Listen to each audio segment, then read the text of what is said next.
ವಿನಾಯಕ್ ಜೋಶಿ ನಮ್ ಜೊತೆ ಇದ್ದಾರೆ. ಏನ್ ಮಾಡ್ತಿದ್ದೀರಾ ಈಗ?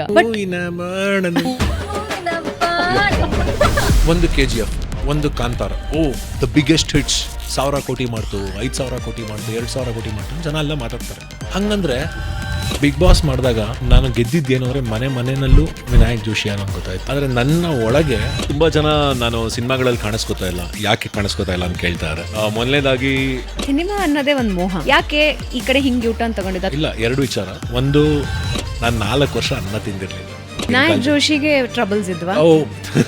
ನಾನು ಹಂಪಿನಲ್ಲಿ ಇದೇ ಪ್ರಶ್ನೆನ ಒಬ್ರು ಗುರುಗಳಿಗೆ ಕೇಳಿದೆ. ನಾನು ಅವ್ರು ಒಂದೇ ಮಾತು ಹೇಳಿದ್ರು, ಚಂದನ್ ಶೆಟ್ಟಿ ಫ್ರೀಯಾಗಿ ಬಂದು ಹಾಡು ಹೇಳಿದ್ರು, ವಾಸು ದೀಕ್ಷಿತ್ ಬಂದು ಫ್ರೀಯಾಗಿ ಬಂದು ಹಾಡು ಹೇಳಿದ್ರು. ಹಂಗಂದ್ ಮಾತ್ರಕ್ಕೆ ಫೇಸ್ಬುಕ್ಕಲ್ಲಿ ಜನ ನಕ್ಕಿದ್ದುಂಟು, ಇವನು ಯಾರೋ ಯೂಟ್ಯೂಬಲ್ಲಿ ಮಾಡ್ತಾರಂತೆ, ಹುಚ್ಚ ಇವನು ಅಂತಂದ್ರು ನಮ್ಗೆ ಅವತ್ತಿನ ದಿವಸ.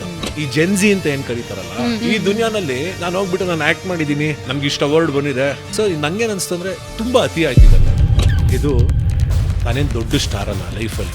ನಾನು ಹೋಗ್ಬಿಟ್ಟು ಎದುರುಗಡೆ ಗೋಡೆ ಇದೆಯಲ್ಲ ಅದ್ರ ಮೇಲೆ ಸುಸ್ಸು ಮಾಡ್ತಿದ್ದೆ. ನಿಮ್ಮ ಪಾಡ್ಕಾಸ್ಟ್ಗಳಲ್ಲಿ ನಾನು ನೋಡಿದ್ದು ಕಾಂಟ್ರವರ್ಷಿಯಲ್ ಅನ್ನ ತಗೊಂಡ್ಬರೋದು, ಇಂಥ ವಿಷಯಗಳನ್ನ ನೀವು ಇದುವರೆಗೂ ಟಚ್ ಮಾಡಿಲ್ಲ. ಸ್ಟೇಟ್ ಅವಾರ್ಡ್ಸ್ ತೊಗೊಂಡಿದ್ದೀನಿ, ನಾಟಕದಲ್ಲಿ ನ್ಯಾಷನಲ್ ಲೆವೆಲ್ ಅವಾರ್ಡ್ ಪಡೆದಿದ್ದೀನಿ, 50 ಸಿನಿಮಾ ಮಾಡಿದ್ದೀವಿ, ಒಂದು ಸಿನಿಮಾ ಮಾಡಿ ಕಳ್ಕೊಂಡಿದ್ದೀವಿ, ದೊಡ್ಡ ನಟರ ಜೊತೆ ಮಾಡಿದ್ವಿ. ಅದೆಲ್ಲ ಒಂದೇ ರಾತ್ರಿ ಸತ್ತೋಯ್ತು.